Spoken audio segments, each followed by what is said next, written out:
Hello everybody and welcome to this, another edition of a Jack Horrorhound's House of Horrors commentary. It's been a long time since we did these. I remember the last time I did promise that we'd be doing these on a more regular basis.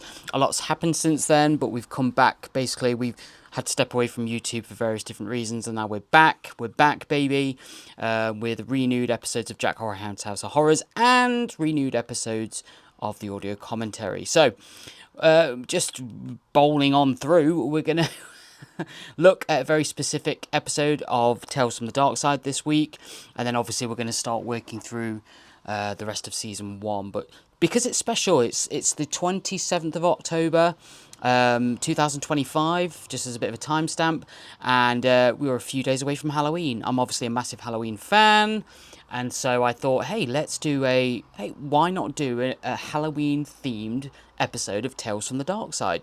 So, without further ado, we're going to be looking at the Cutty Black Sow, which is widely kind of believed to be one of like the kind of most popular of the Halloween-themed episodes.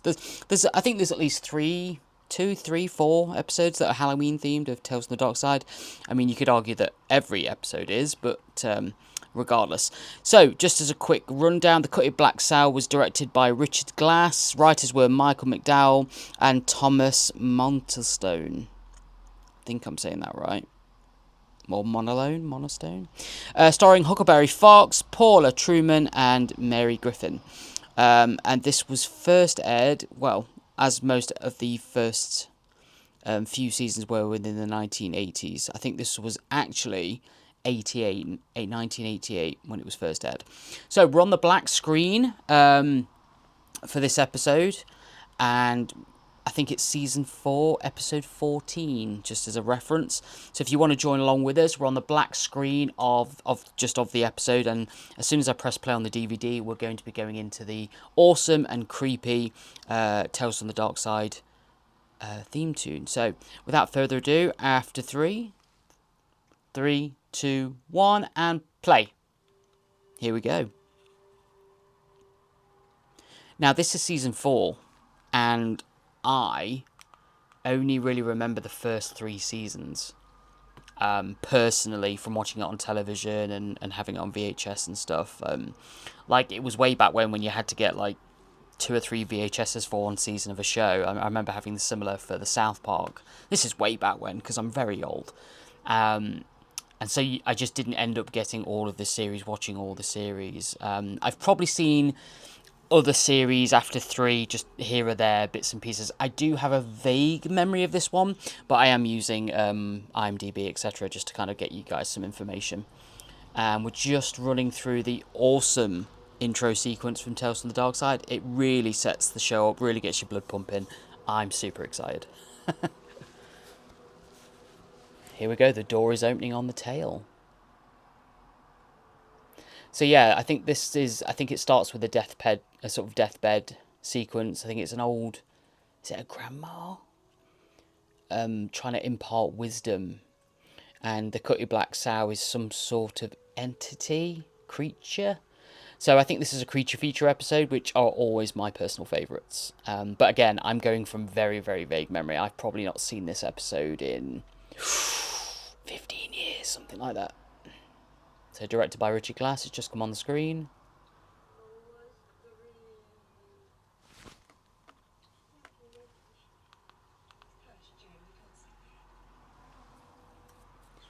And that, as is normal, the whole family's gathering around. This is almost like it's Christmas time or something. But the watching Grandma die, which I don't know, is that normal? Watching Grandma die? And the mother's just suggested that maybe they should call a doctor. I would think that was probably apt, but I'm not sure when this one's set. See, the house looks very old, but they're wearing what seems to be quite contemporary clothing. I guess obviously it's shot in the 80s, so it's very. Having said that, it's obviously a tale between the little boy and grandmother, and it's quite sweet. It's quite cute.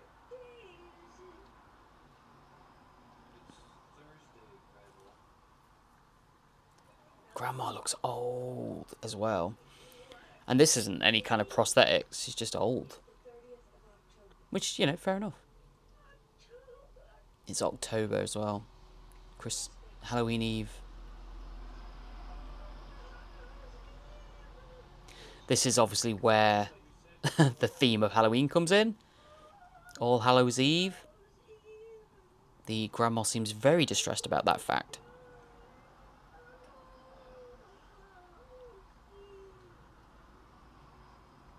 I guess you don't want to die on on Hallows Eve, but I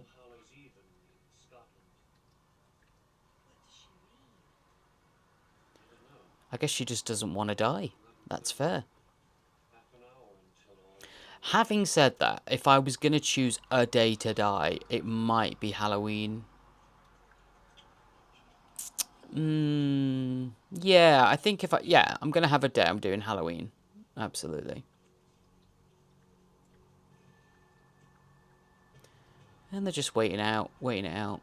Oh, I think Grandma might have just died. Her eyes are closed.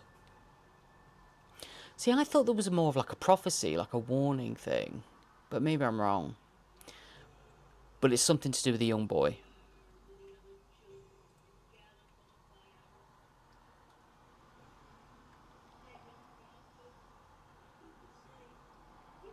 I recognise the kid as well, but I don't know where from. Dare I IMDb him? And I'm going to be honest here. I'm not really that down for IMDb. I don't use it that often. It's usually just sat in the background when I'm doing some sort of audio commentary. So the boy is Huckleberry Fox, which is an incredible name for a child. Well, for anybody, really. Terms of endearment. That might be where I know him from. Misunderstood and Conrad. And he is now dead. Oh, that's sad.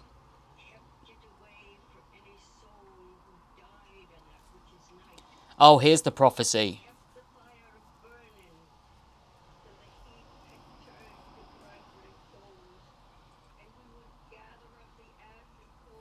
This is what I like. I like a prophecy. I like some sort of weird lore behind a creature.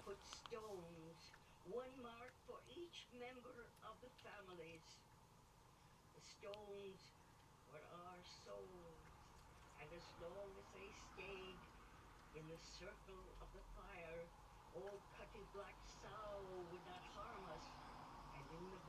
Well, this is it, isn't it? Demon creatures like there to be stone representations around a fire that represent each family member. I mean, it's a tale as old as time at this point.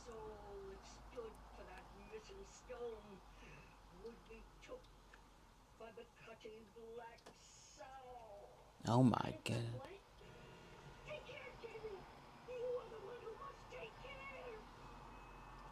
He's the youngest.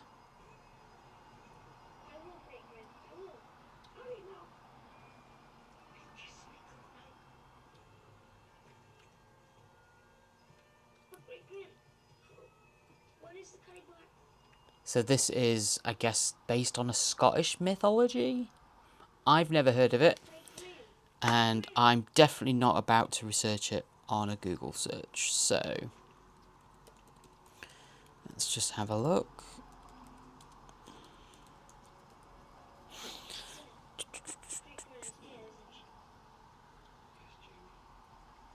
So it's a creature from Welsh folklore. This is according to a Google search, very quick Google search, so take that for what it's worth. It's originated from Welsh and Celtic folklore.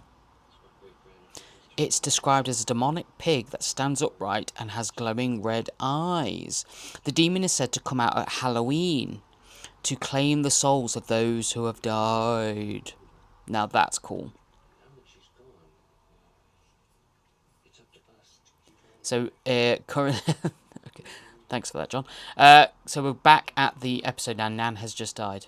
So she gave the rules what they need to do as a family, and then she's just obviously passed. And that, I guess, it's going to be for Halloween that they have to think.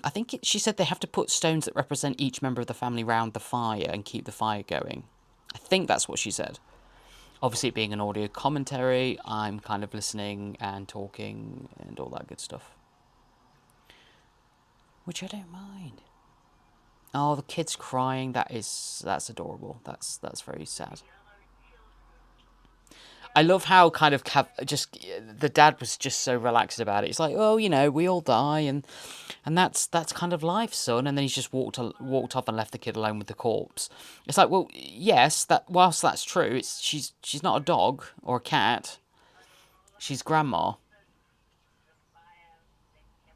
Now we're seeing the little boys going through grandma's stuff, and she's got lots of books and stuff about the folklore. We've just seen an image of the Black Sow, and it looks horrific. So I'm quite excited to see what we get in the episode in terms of creature effects. And with Tales from the Darkside, it was a show made in the 80s. But yeah, and kind of hit and miss, but more hits than misses in terms of effects and creatures and that kind of thing. Like, I think one of the last episodes we did on the show was Halloween themed. I think that was my other favourite episode that we ever did. What was that one called though? See, it's been such a long time, guys. Just like from the show's perspective, and kind of producing Jack Horrorhound's House of Horrors, we were away working on a television show, and now we've kind of come back to YouTube, trying to start things up again and hopefully learn from our mistakes, etc., and move forward. But having said that, it has been a long time, just generally for most things, really. I think. Sorry about that. That was me. Oh yeah, Trick or Treat. That was it. Trick or Treat. That was the episode. Great episode. One of the first, I think the first Tales on the Darkside episode, and just really cheesy, but lots and lots of fun. And there was a witch in that looked very cool, and there was some little puppets and creatures and stuff. It was great. And from what I remember, this one was equally as good.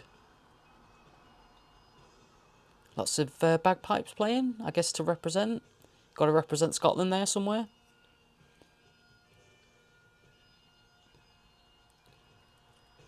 I feel, though, we are wasting a little bit of story time just by watching a child do a crayon rubbing, because he's basically taking a rubbing of the creature so he can take it with him, which is fine. No phones in those days, you just do like a quick snap of the phone. So the boy's really taking his grandma's advice to heart. He's doing studying, he's trying to kind of find all they can out about the creature before Halloween.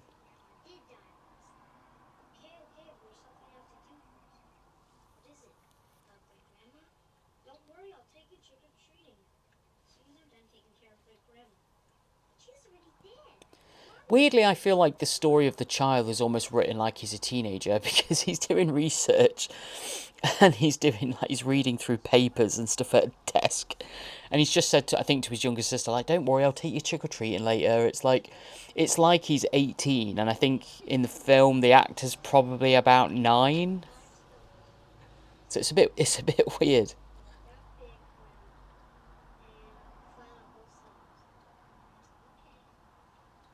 I think. Oh, what was the other one? I can't remember what the other episode was. We did a Tales from the Darkside episode. Oh, All Through the House. That was a Christmas theme. We did that for Jack Horrorhound's House of Horrors. We did a review on it, a Jack Horrorhound review, and that was the one involving two kids, and it was a Christmas demon, and the kids get it in the end. This one seems to be very similar. Like the two kids, they're aware that there's some sort of creature coming for the families, but nobody's listening to them. And then I can't remember the ending of this one, to be honest. I mean, Best Parent Awards. Their grandmother died last night, and the parents are leaving them home alone on Halloween. I mean, that's pretty tough.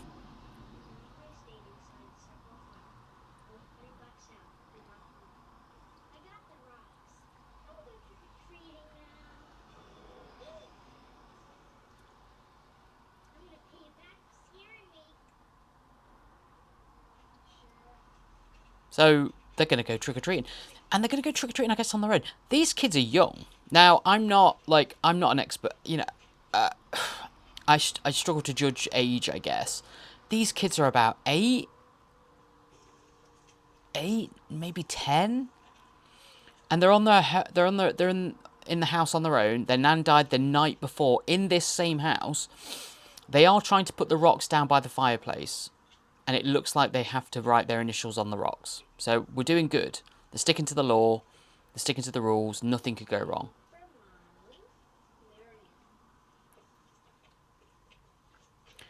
But, oh yeah, open fire as well, by the way. Open fire. 2 little kids. What could go wrong? And the little girl's dressed up as a witch with a cape and stuff, so... Yeah. Maybe I'm just a stickler for the rules and for safety. Oh, that's adorable. The boy just said we have to do one for Grandma to protect his soul. So what could go wrong, guys? I mean, we've done it. We've put the rocks in the fire. Put the initials on the rocks. They're going to go out trick-or-treating. Life's good. Right? I don't know. Oh, bagpipes. The bagpipes have come back.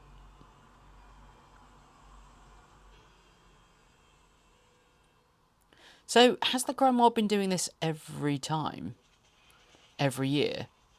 Okay, cut 2. We're cutting to the kids have come back from trick-or-treating. They've dumped out all the candy on the floor. Everything's great. Mum and Dad still aren't home. Parents of the year. I'm going to say the candy doesn't look that good, though.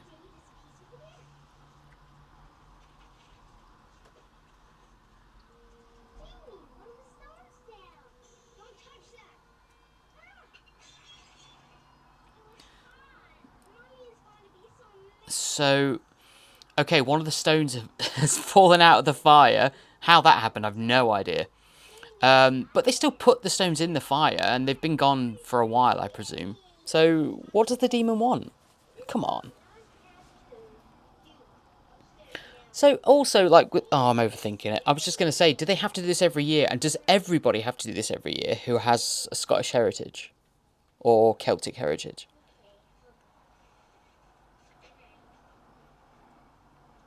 Also, if the boy was this bothered to begin with, why doesn't he put the stone back?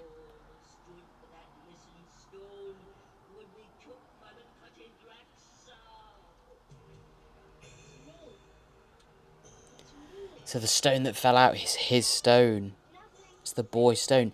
Can't he just put it back in? Put it back in the fire? I mean, was there a time limit? Maybe I missed that part. Maybe there was a time limit. So we know now that the boy's stone fell out of the fire. They're going upstairs, turning all the lights off. Parents are still not around. Is there going to be a creature? This is all I'm bothered about now. Oh, glowing eyes outside the window. We have glowing eyes, folks.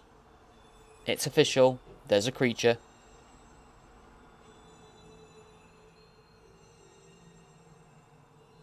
I mean, he put the stone back in the fire, right?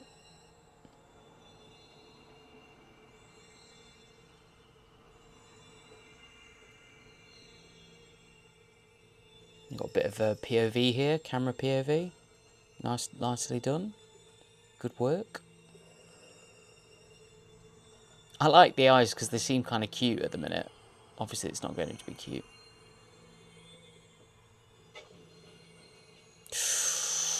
Trees in the glass. Tree branches on the glass.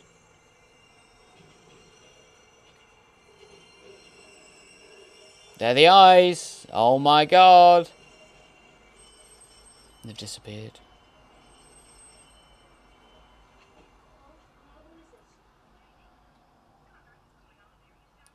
It's just the phone call from the mum. The mom. Everything's going to be alright now.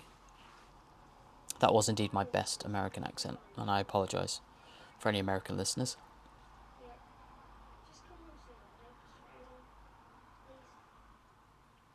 I'm going to say the acting isn't top-notch for the children. Slightly robotic. Kind of takes you out of the movie a little bit. Because he was kind of like, please come home quick, please. And it's like, He said it very robotically. I don't know if I buy it. I don't know if I buy the terror. But what are you going to do?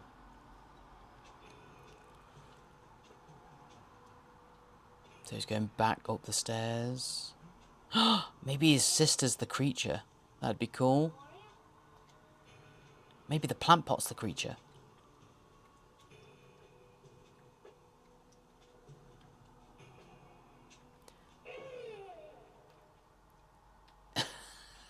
What's the sister jumps out with a mask on. I mean, she did that on the stairs. Again, I'm Mr. Health and Safety here, but he could have flung back and fallen down those stairs and given himself a right injury. One of the top causes of death are household falls, after all, folks. Oh, the doorknob's opening.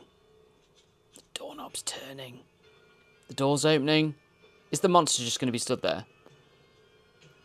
No, it's Mum and Dad.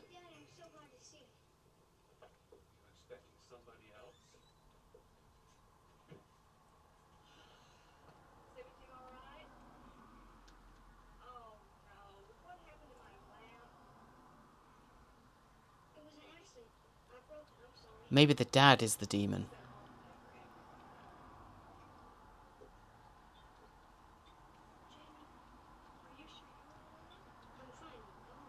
I'm fine, I'm just a robot.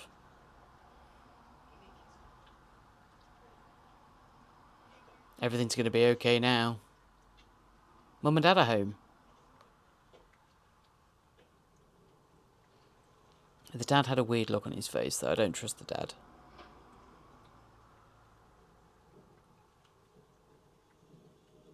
Now we're in bed. Young lad's going to look out the window. Are we going to do a Michael Myers? Oh, no. No Michael Myers. Is it in his closet? Or his wardrobe? For the British listeners. Oh, I can see some Transformers. Oh, my God. Something just burst through the door.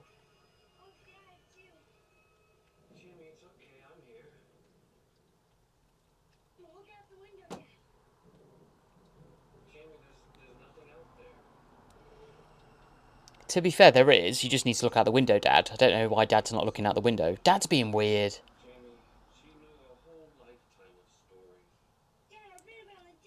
Maybe this is where the son gets it from, because the dad sounds very robotic.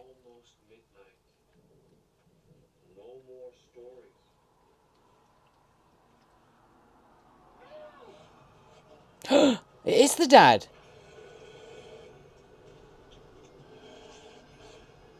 It is the dad. I knew it was the dad. It's horrific. Oh, that's great. A slobbering jowl, gross mouth. Love that. Oh my God. And we end on the dad bearing down on the son. I mean, can you believe that, folks? I didn't see that coming. Or did I? Did I guess it? I can't remember. So the dad was the sow. And we end on just a terrified young child's face as his dad bears down on him on the bed. So, there we go. Happy Halloween, everyone. I hope you enjoyed that audio commentary. Join us for more, as we will get back onto sort of more of a steady schedule. So there'll be hopefully another one of these in the next couple of weeks. And we'll keep going through season 1 and see what happens after that. So, until next time, guys, stay safe, stay scared, and we'll see you soon. Bye.